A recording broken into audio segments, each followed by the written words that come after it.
Good evening, ladies and gentlemen. Welcome to this evening's lecture. On behalf of the CSMBS, the Director General, Mr. Sabyasachi Mukherjee, the trustees, and members of the Museum Society Executive Committee, and myself at Simrosa, I'm delighted to have with us Professor Dr. Martyn Powell here this evening to speak to us on print culture in the speeches of Richard Brinsley Sheridan, Warren Hastings, and the Fourth Estate. A very intriguing title, I may say. Professor Martyn Powell is Dean of the Faculty of Arts, Law, Social Sciences at the University of Bristol. Let us give a round warm of applause in our Indian style to Professor Powell. Before I introduce the speaker and the topic briefly to you, I would like to welcome the son of a very, very old friend of mine, Dr. Bulu Imam, who resides in Hazaribagh, Jharkhand, in the border of Jharkhand and West Bengal. And Bulu couldn't join us here today, but he's had an amazing life, and you can talk to his son, and I'd like to introduce you to Gustav Imam. He has presented this show to us at Simrosa in the middle of Mumbai Art Week. To have a tribal art show, I think, is delightful and refreshing. So after the talk and after Martyn's Q&A, Gustav will be here to answer any questions that you may want on the Hazaribagh tribal art. It's a fascinating story, but I'll only, if you can indulge me for just a few minutes. They were invited years ago to the University of New South Wales. The tribals were invited, and both his mothers, his father did not go, but his late brother had gone. And he's related this to me. I said, how is it all? Did they adjust? You know, they're coming out of Jharkhand and they're going to Australia. He says, you won't believe what happened. They'd given us these beautiful student rooms, and they all, like university students overseas, had little refrigerators, and because we were their guests, they had been filled with little refreshments and cans of beer. These ladies didn't know what it was, and they opened it, and they were rolling in the aisle, and all they could say, this is just like our fermented drink, mawa. So it's some of them are still around, some of the mothers are still painting, their children are painting, and we are very lucky that they sent us 2 textiles, but this is not, Gustav, I'm going to carry on with what we're here for, but thanks, I hope you'll hang around and talk to everyone. Martyn, thank you for indulging me. As I said, Martyn is the Dean of the Faculty of Arts, Law, Social Sciences at the University of Bristol. He's a specialist in Irish, British, and imperial political, cultural, and social history in the 18th and 19th centuries. His books have, in particular, reshaped our understanding of the associational and material culture in this period. They include Britain and Ireland in the 18th century, Crisis of the Empire, that's one of the publications, which was out in 2003, The Politics of Consumption in 18th Century Ireland in 2005. And the other one, which is quite interesting, and maybe in the Q&A I may ask, Pispots, Printers and Public Opinion in 18th Century Dublin. There are a lot of similarities between India and Ireland, and I'm sure Martyn's going to dwell on that. So I don't wish to stand between Martyn and all of you, but he's currently working on a multi-volume edition of the political works of Richard Brinsley Sheridan for Oxford University Press, and linked to this, a project on print culture in the trial of Warren Hastings and debates on the ever-popular, ever-bewildering East India Company. So, thank you very much for being with us today. And may I request Prachi Jariwala, a member of the Executive Committee, to present a small token of our appreciation to the speaker this evening. Thank you. Thank you. Thank you. Yeah, it's pretty flat. It'll fit in your bag. I just rolled it up to make it look exciting. And I would also like to, we can't do these lectures, ladies and gentlemen, without support. And our members are very, very forthcoming to support these lectures. And this evening's talk is organized in memory of Nawal Vakil and Feroza Vakil, an eminent solicitor, solicitor who passed away very suddenly in Germany many years ago, and his sister, who carries the same name, Vakil, who was an educationist. So this is sponsored by our member, Aarti and Behram Vakil. So I thank the Vakil family for doing this for us. Thank you very much. Thank you.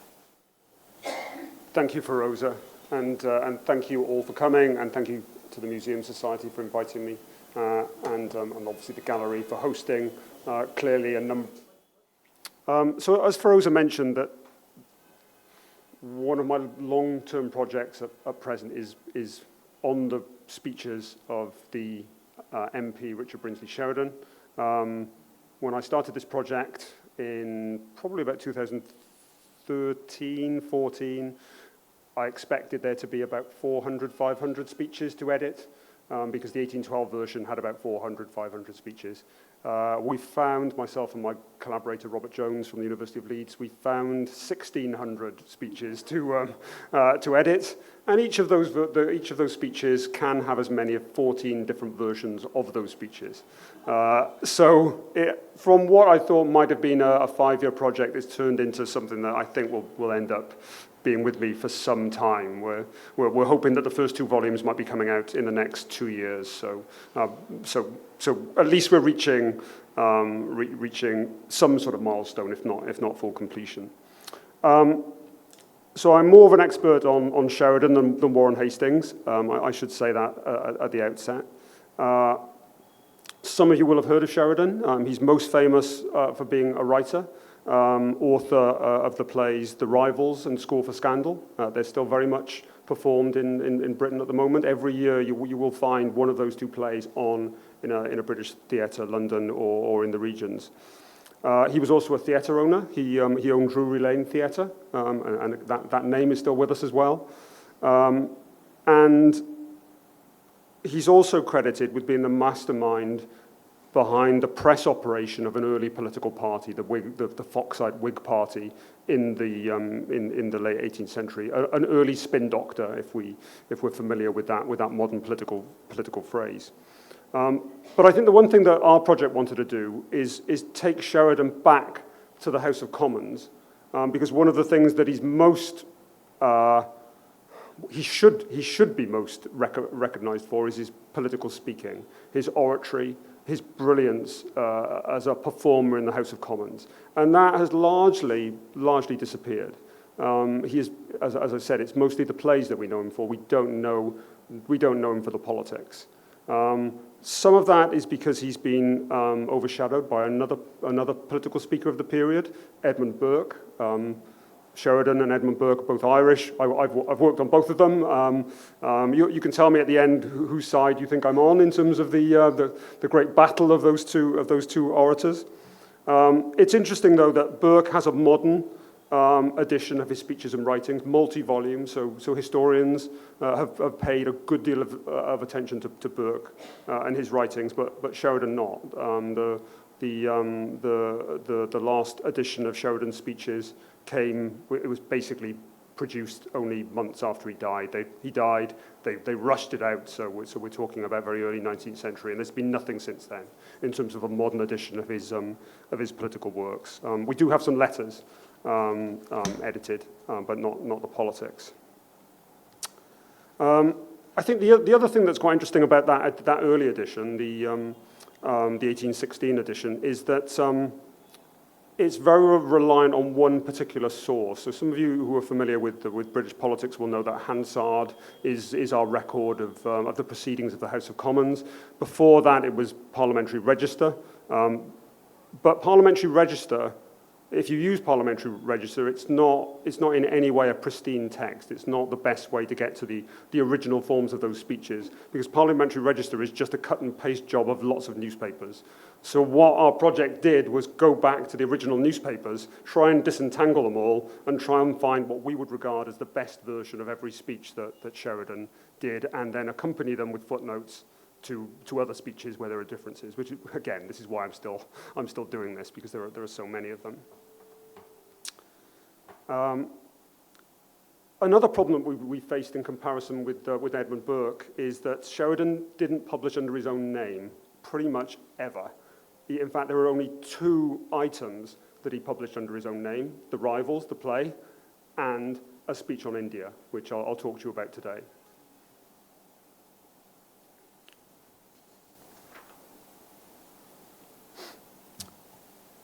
So one of the other things I'm interested in is not just the speeches that take place in Parliament, but the way in which the speeches go beyond Parliament into other worlds. One of the worlds that I'll talk about a little to you today is art, the way in which some of those speeches are portrayed in artistic form.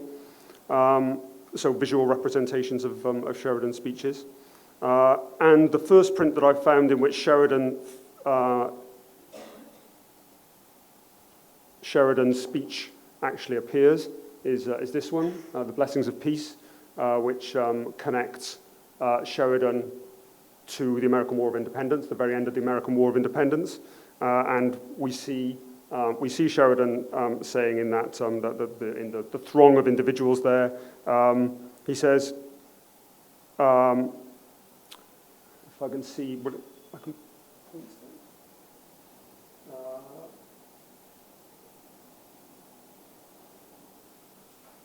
Sorry, I can't see from this angle here. Anyway, the point is in terms of the dialogue between William Pitt the Younger, who was Prime Minister at the time, and Sheridan. The next play I write, I intend to give you a place in the character of the angry schoolboy, and this is a famous speech that Sheridan gives in response to, or moment in a speech in response to Pitt, who makes fun of Sheridan's acting career, and he retorts to William Pitt using that angry boy epithet, and we have then throughout lots of parliamentary speeches William Pitt being referred to as the angry boy. But I'm not going to dwell on the American War of Independence. I want to talk today about Warren Hastings as a case study of Sheridan's speeches and the ways in which print and speech collide.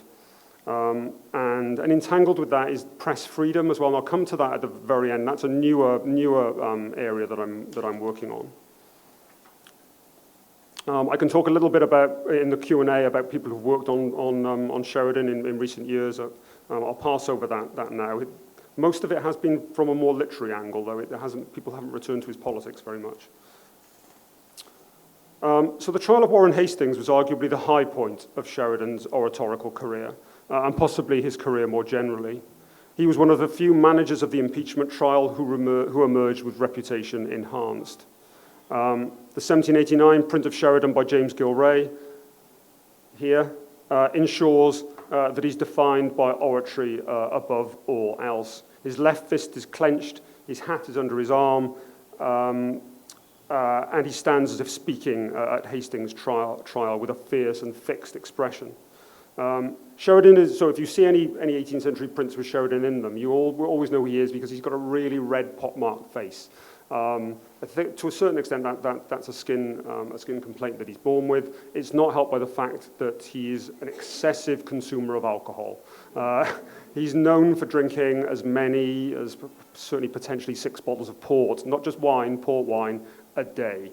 And unsurprisingly, he dies early and in some distress and penury. Actually, he's somebody who is one of the greatest figures, I would say, in British political culture. Doesn't have a great ending to his life. So So we see, if you can see on the scroll, I'm going to have problem. My middle distance viewing is disastrous, so I'm going to have to keep taking my glasses on and off. But you can see on the page there, it says charges against Warren Hastings, or W. Hastings, written in those papers. The document gives us the moment, a recognisable point in time, and James Gilray, the artist here, makes a deliberate choice not to give us Sheridan, the fixer of the Regency crisis, which is going on at precisely the same moment, or near the same moment, but a document that reminds us of Hastings' trial and Sheridan's role in that. So Sheridan doesn't seem to have written down any of his speeches, even the Hastings ones that lasted for many hours. So the speech that I'm most interested in talking to you about today, the ones of the Begums of Awad or the Begums of Odd, as it would have been written down then, that they went on for days. This is days of speeches, and they're not written down. If you go to Harvard, the library in Harvard, you will find scraps of paper with doodles on. He even writes on playing cards at the time, and some of those were in scrapbooks in Harvard.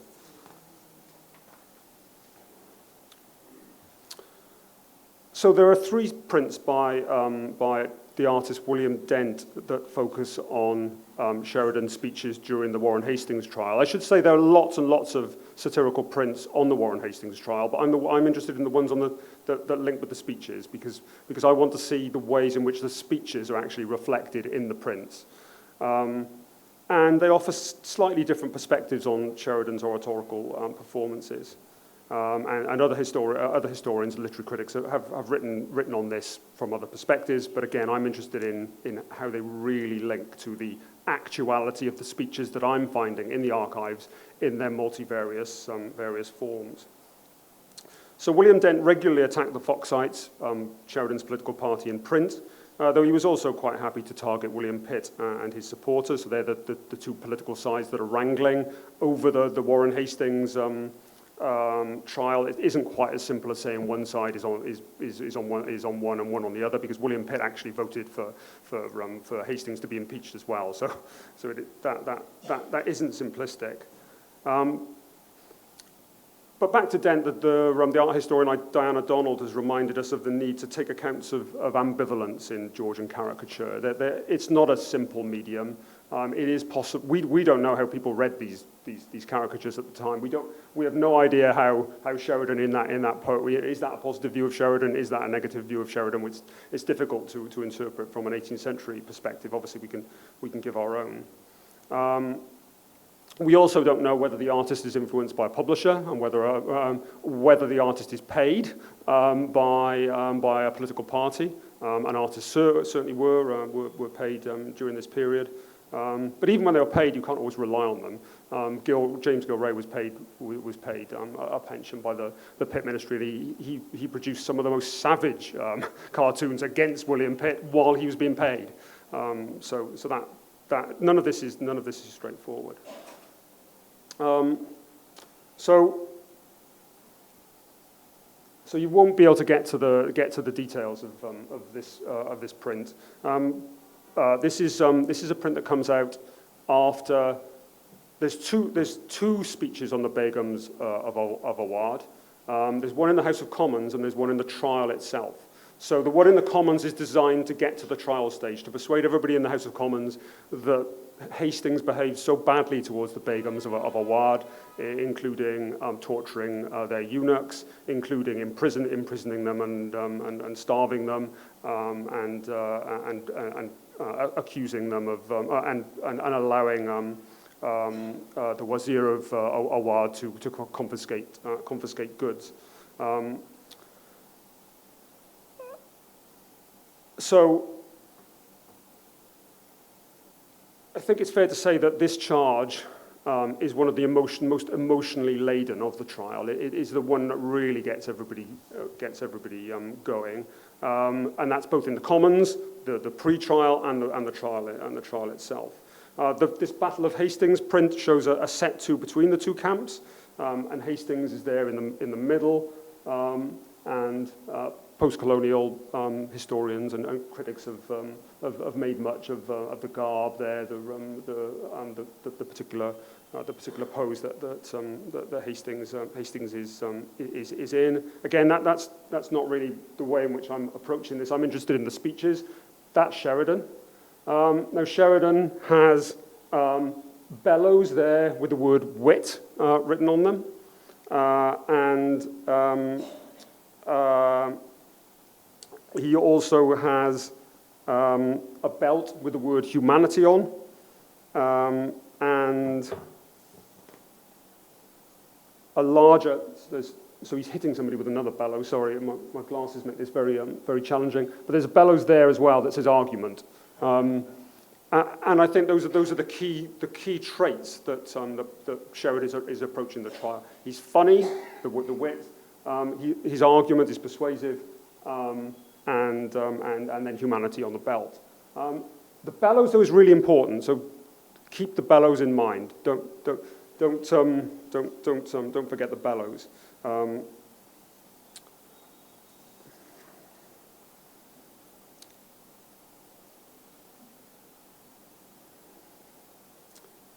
So what's striking from the point of view of the speech is how little, though, if you look at the speech and look at the image, how little is actually in that.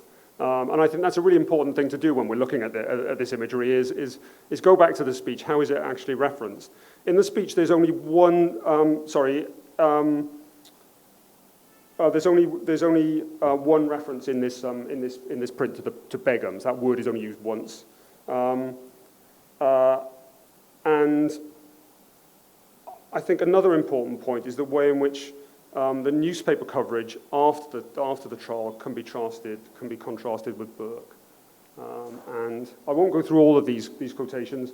The last one is that the first two really are trying to persuade you all how effective Sheridan is as a speaker. Great ingenuity, amazing precision, specimen of eloquence, so neat, so perspicuous, an unfolding infinite number of facts, in themselves complicated and intricate.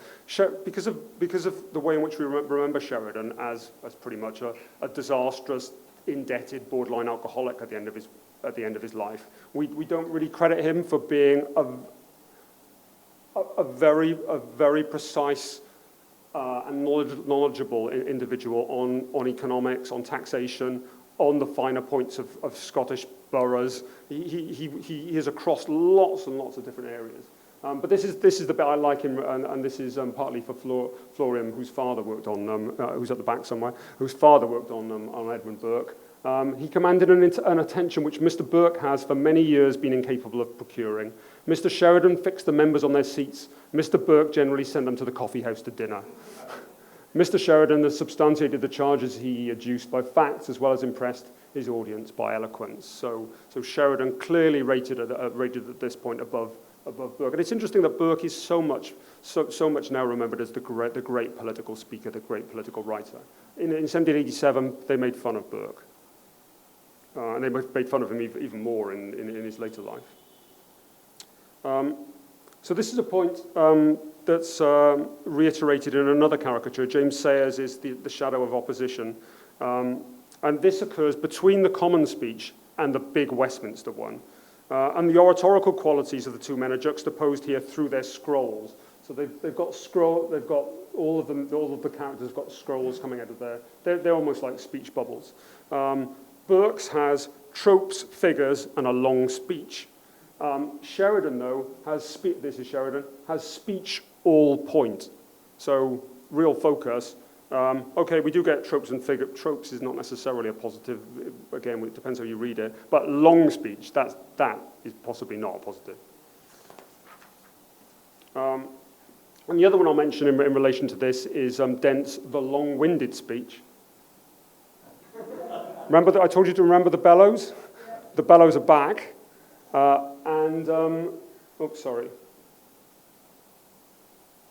And that's Edmund Burke's face on the bellows. And I think there's a reference in the previous cartoon that I should have mentioned to a sublime and beautiful speech. I think it's the quotation there. And Burke is famous for his work on the sublime and the beautiful, famous work of aesthetics.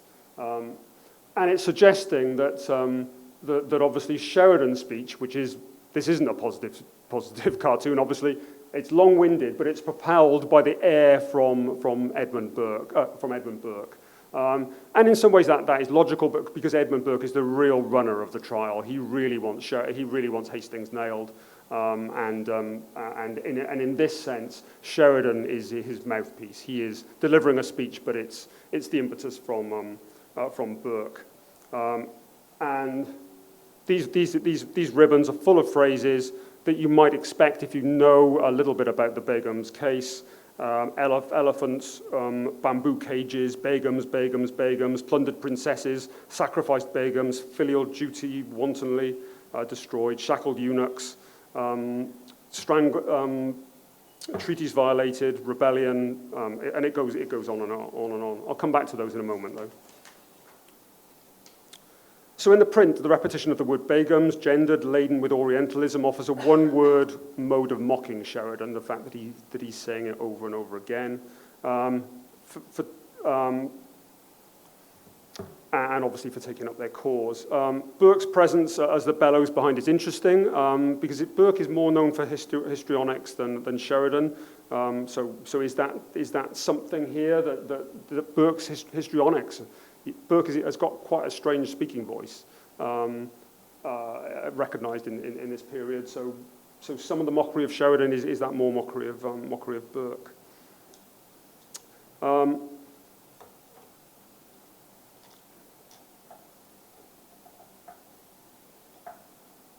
Okay, so just to come back to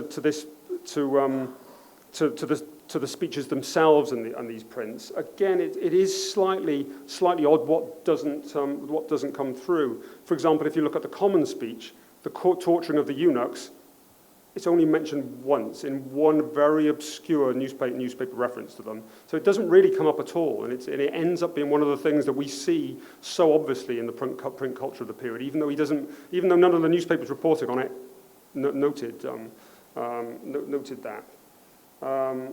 Plunder does 16 times in one version of the speech, but by the time you get to the House of Lords, and this is a speech after the House of Lords edition, plunder is used 16 times, so that is there.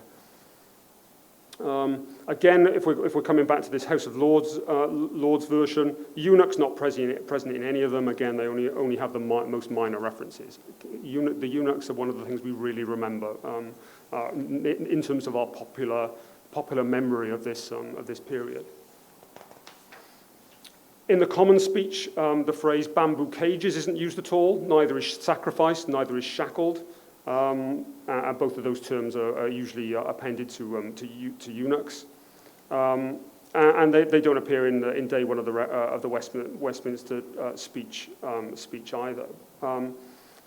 So there is a strangeness there, and I think one of the ways in which we can explain these artistic representations that don't have anything to do with the speech is that you need to read every single line of the trial itself. And those trials are buried in appendices that are produced. Even those that aren't quite enough, because they often don't give you who said what. They just give you a question and an answer. Somebody asks Hastings a question, and not Hastings, another witness, and then they respond. But if you go back to the newspapers, you can find Sheridan quizzing the witnesses, and you can find the references to the eunuchs and the bamboo cages, and that's where you find that material. So you really need a holistic approach to print culture to really understand it. So this is the final one from the. So this is a much more heroic Sheridan. We see him there. Bashing Hastings with an Irish harp, sending him flying there. At the bottom, he's dropping a book called Oriental Tragedies. Emblazoned on a cross is the phrase, "Hence vile author." And the winged horse is a trumpeter with a message reading soaring speech. And I think something else that's really important here in relation to the trial itself and these corner bits which are I won't go into detail just because of time, but they are references to the way in which all Hastings' friends come together and help him with his defence. And Sheridan references that in his speech. But it's also a key moment in the trial because at one point Hastings says it's all my own work, and then later on he says, no, I had loads of help, and all of these people were actually partly to blame for this as well. So that's quite a key moment. The phrase in the phrase in the speech is, like raw materials, the master workman distributes about him to all hands waiting. Arguments are spun, passages are woven, he puts his conscience into departments. Major Scott takes care of my consistency. Mr. Middleton, you can have my memory. Prove me a financier, Mr. Shaw. There's a really good caricature of Nathaniel Middleton, who's based in Lucknow during this period, and he famously can never remember anything in the trial.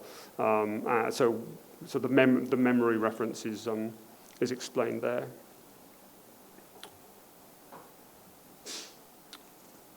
Okay. So I won't go into these. So these are not Indian-related speeches, but I think they're quite nice in caricatures of speeches, but they're quite nice in the way that they bring Sheridan to life in terms of the end of his career. That's Charles Williams is the ex-minister and the meteor, and Sheridan is the meteor there. He doesn't look so great now. His nose is becoming ever more bulbous. He's clearly he's not long. He's only 10 years or so before his death. But interestingly, the line at the bottom there, that's directly taken from a speech by Pitt the Younger in the Commons. So the way in which art and speaking merge together in these illustrated works is really interesting. And Pitt has got an angle here sorry. Yeah, I think it is. Maybe that's done. No, I don't know if that's still working. But is it still working? Yeah, it's come back on now. But so he actually refers to Sheridan in his speech as a meteor. He refers to him as a flash of lightning, a meteor which wanders about, moving sometimes on one side and sometimes on the other. A meteor which, to the regret of us all, has not been seen lately among us. That's because Sheridan is just in no state to be in Parliament, much speaking in quite the way he has been. But he's back. But Pitt says, in whose fiery face I can look without terror or dismay. He's not that figure anymore. He's lost his potency. And then this is one of my favourites, Sheridan prints. Some of you might even have seen this. This works on so many levels. This is uncorking old sherry, and there's Sheridan. So sherry was actually his nickname. His friends called him Sherry. But sherry is obviously a drink as well, so that works. And the explosiveness of the rhetoric when Pitt takes the cork out, I think is brilliant. If you read all the words coming out of the explosion, they are, I'll give you a few: bouncings, growlings, fibs, abuse, damned fibs, old puns, groans of disappointment, stolen jests, lame puns, invectives, loyal boastings, dramatic ravings, low scurrilities, stale jokes, fibs. So that isn't from the House of Commons, but there's a nice way in which some of the ways in which Sheridan actually compiles his speeches. He does scribble down little gags that he can use in a speech, and some of that is in there.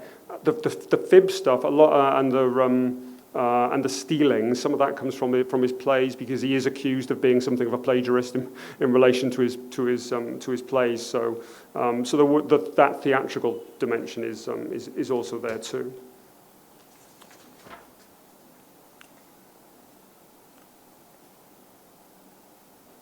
Okay. So for the remainder of the talk, I thought I would turn to the freedom of the press.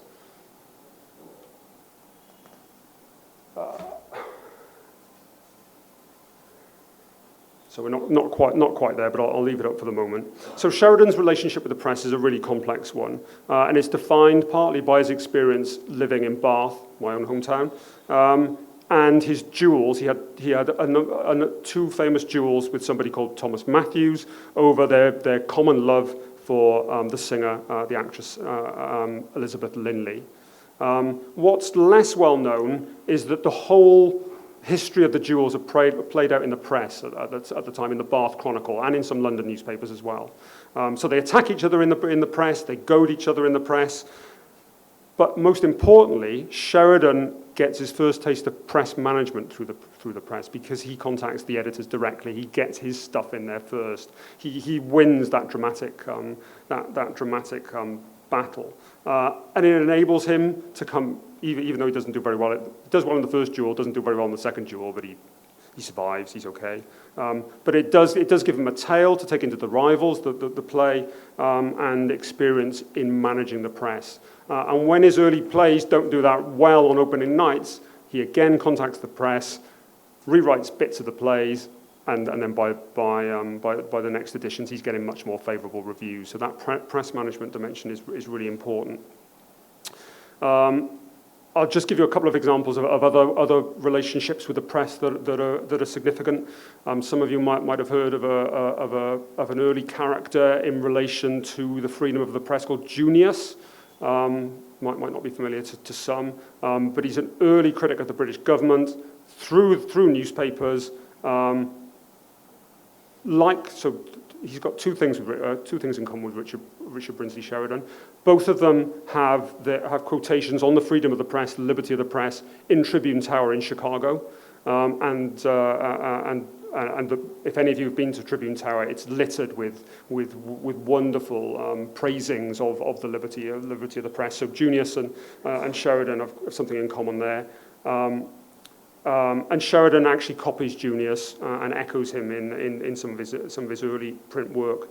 But the other thing that Junius and Sheridan have got in common is friendship, and indeed being Philip Francis. Philip Francis was a great critic of Warren Hastings during the East India Company crisis that led to the impeachment, and it's likely he was Junius. So there's a connection there too. So just a few other things on the press. Sheridan made speeches against increases in tax on newspapers. And he wrote I'm not going to go into this in detail, but is it not working? Oops. I don't think I've got that actually, but there's a cartoon of his incredibly famous freedom of the press speech in 1810. Again, it includes sections of the speech. So it's and it is Sheridan back. Interesting, it's 1810. So it's in that late period. The fibs, the explosive Sheridan, uncorking old sherry. But it's really positive. I'm sorry, I don't have that for you. I think I must have deleted it. He does still have his red face and bulbous nose though. Sheridan's also a member and supporter of the Freedom of the Press Society that's established in the wake of the French Revolution. So there's that too. I think it's probably worth qualifying that a little. Sheridan is quite prepared to pay newspapers to run positive stories for him. He's not beyond doing a bit of how do we term that? Persuasiveness, financial persuasiveness. He also uses his parliamentary position to limit London's theatre world to 2 theatres. So he doesn't he doesn't want anybody to rival him in he owns Drury Lane. It's really expensive, so he doesn't want another theatre. So again, if we're talking about the liberty of expression in that cultural sphere, he's not an angel. There are reasons for this, though. So he's an MP for a place called Stafford in the Midlands, and Stafford is an open constituency. People vote in Stafford I can't say it's democratic, but it's for the 18th century it's pretty democratic. It's not a rotten borough in this period. And Sheridan is really proud to represent Stafford because it means that he has this hint of genuine legitimacy he's got real independence. It's not some noble that's provided him with a seat. Unfortunately, that happens at the end of his career, but when he loses another seat later on. But Stafford is really important. And Stafford brings us back to Warren Hastings. And Elijah Impey, who I haven't mentioned so far, but he's heavily involved in the Warren Hastings trial. He's heavily involved in the Begums of Awad issue because he goes around the area collecting affidavits proving that the Begums were in rebellion against Hastings. And there's much fun that Sheridan has. That's all nonsense. Well, a lot of it is nonsense, and Sheridan has a lot of fun with Impey on that during the trial. Unfortunately, representing Stafford, an open seat, allows Impey to actually stand against Sheridan in Stafford and use all of his East India Company money to try and bribe the electorate to vote for him rather than Sheridan. What I've rather liked, though, is the way in which the print culture of the period enters into that election in Stafford. India comes to Stafford. So there's a report of an election party carrying the effigy of a black man hanging on the gallows on processions through Stafford. And that's almost certainly, and I was talking about this to a member of the audience earlier, the alleged judicial murder of the tax collector Maharaja Nandakumar, which Impey is implicated in, and so is Warren Hastings. So Nandakumar comes to Stafford during the election. Sheridan beats Impey in that election, and afterwards the newspaper reports that the electors, this is a quote from the newspaper, the electors gave more credit to honesty and plain dealing than to a peddler's pick of affidavits. And that's the affidavits trying to prove that the Begums were in rebellion against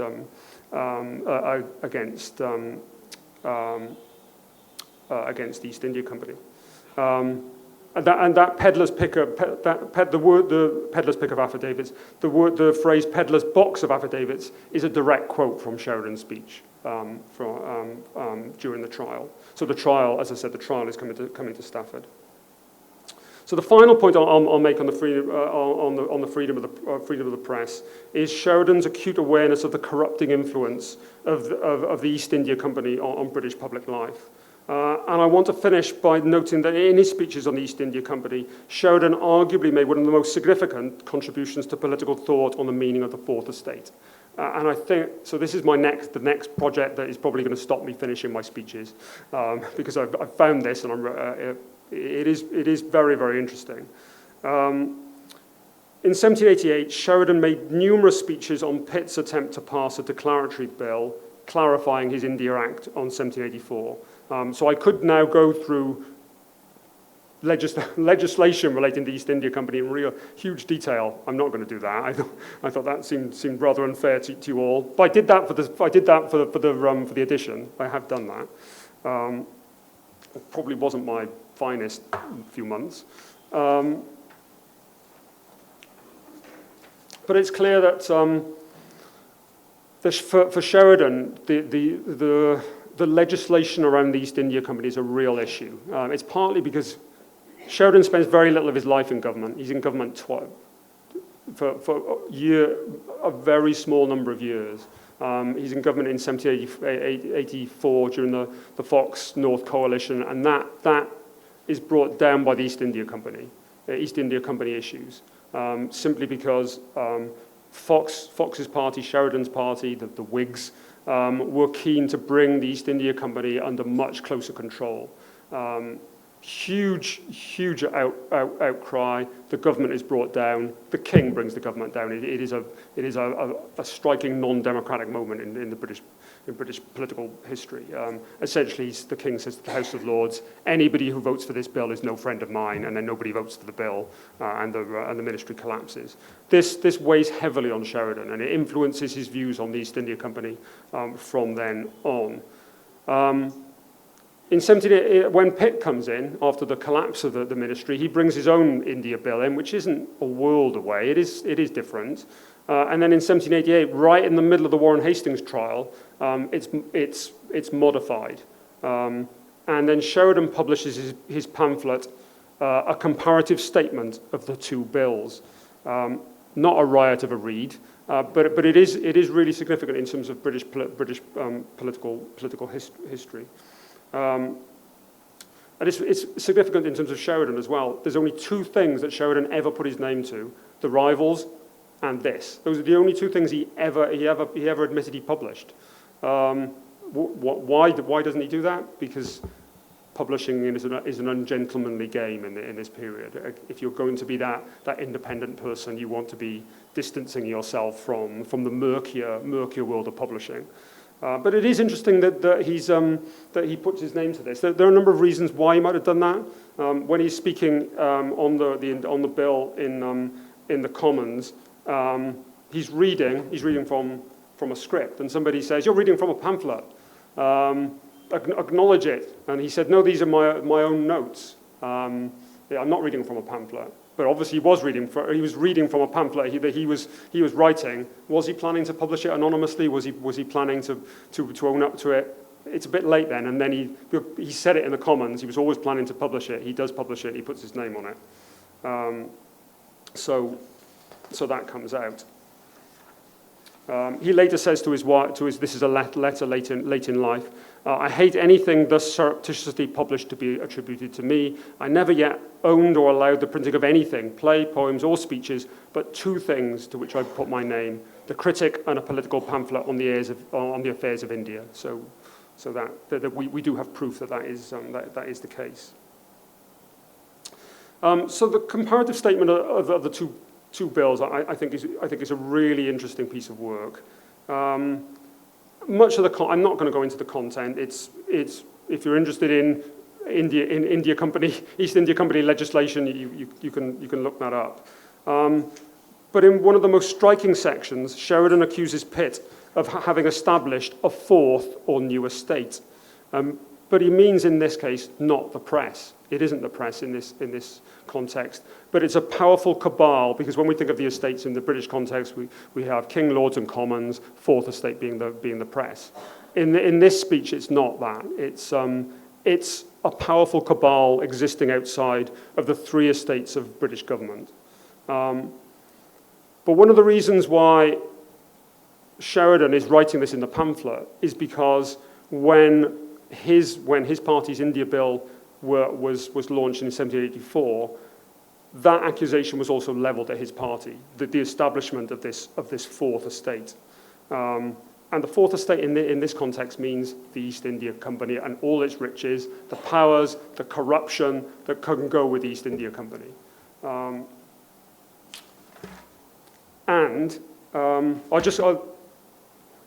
It's incredibly successful. One of the reasons why Sheridan and his party lose that election is because such a popular outcry is fomented by the East India Bill that the election is disastrous for them. And Sheridan writes during this Hastingsy period.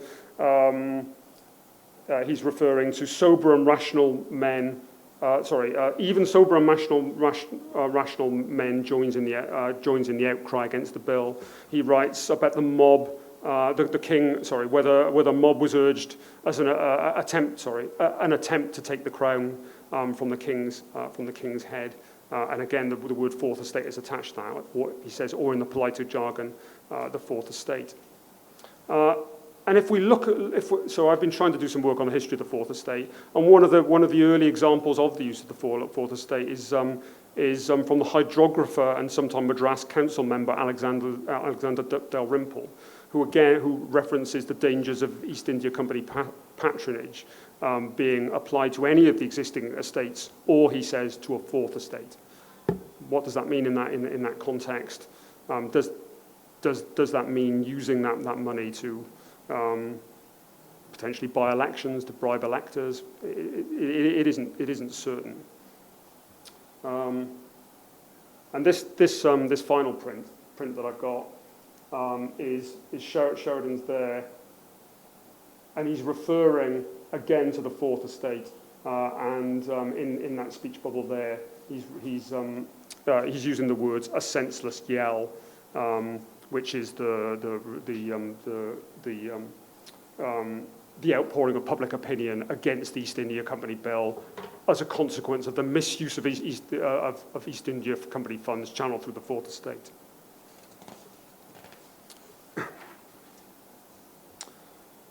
So East India Company and influence was therefore at the root of the imagined Fourth Estate, and during that 1788 bill that I've been referring to, it's very much back. I think where the collision that's interesting is the Fourth Estate, meaning the East India Company and its corrupting influence, and the fact that almost every reference to it is it linked to public opinion and the way in which the public come together with that money. So we see early signs of the Fourth Estate meaning public opinion, meaning the press, meaning the way in which people come together and cause politicians a good deal of difficulty. So that's my ongoing work at the moment, is how important is India to the establishment of the early meaning of the Fourth Estate. Because at this point, it doesn't mean the press in quite the way we would imagine it to. This is quite an interesting period for meaning of estates. We have a major, the Abbé de Say's What is the Third Estate comes out around the time of the French Revolution. Interestingly, taking us back to Edmund Burke, though, he's often cited as having coined the term the Fourth Estate, which is almost certainly wrong. That it wasn't Burke, and generally it's now recognised that was Carlyle, historian Carlyle's confused reading of Macaulay, so it probably wasn't Burke. Okay, I'll stop there, and I'll just give you some very brief conclusions. I would say that Sheridan, as much as anyone in the 18th century, shaped the way that parliamentarians interacted with print culture, and Sheridan's speeches give us a particular lens on this relationship. The power of parliamentary speech was such in this period that even satirists in receipt of government favours found it difficult to ignore the way in which oratory was received and could persuade. Sheridan's speeches during the impeachment trial of Warren Hastings are good examples of this. They're an essential reading for an understanding of Sheridan. He's a far more complex political animal than historians have often led us to believe. So there's a very positive biography of Sheridan by the Irish writer Fintan O'Toole, but even that really underplays Sheridan's understanding of the minutiae of parliamentary business. Sheridan's able to combine masterful oratory with a grasp of parliamentary procedure and financial business. The latter points towards a certain degree of pragmatism. Lofty statements had to be backed up with evidence. If we consider his various interactions with print, we'll see the same inclinations at play. Sheridan was a Whig politician. He's totally invested in a particular settlement in Britain that isn't super democratic, let's say. Even though he's on the left of the party, he wasn't really, I don't think we'd understand him as a Democrat in the modern sense of the word. Sheridan was still discomforted by public awareness of the fact that his name was made by print and publishing. There's an level of embarrassment there. And this seems to be the case whether it was his plays, his newspaper work, or his speeches. Though he strove for independency, this was more in the line of an independent MP for Stafford and then later Westminster. With his independent fortune, he doesn't want to be in hock to the wealthy. His theatrical patent gave a suggestion of independency, and this was one reason why he fought hard to keep it intact, not allowing any other London theatres to stamp on his territory. The one speech that he did put his name to, one of on the India bills, may have been because he was forced to it, because he was reading from it in the Commons, or it may have been precisely because of the subject matter. It was a detailed policy paper, something he could be proud of, not literary craft. And I'll stop there. Thank you.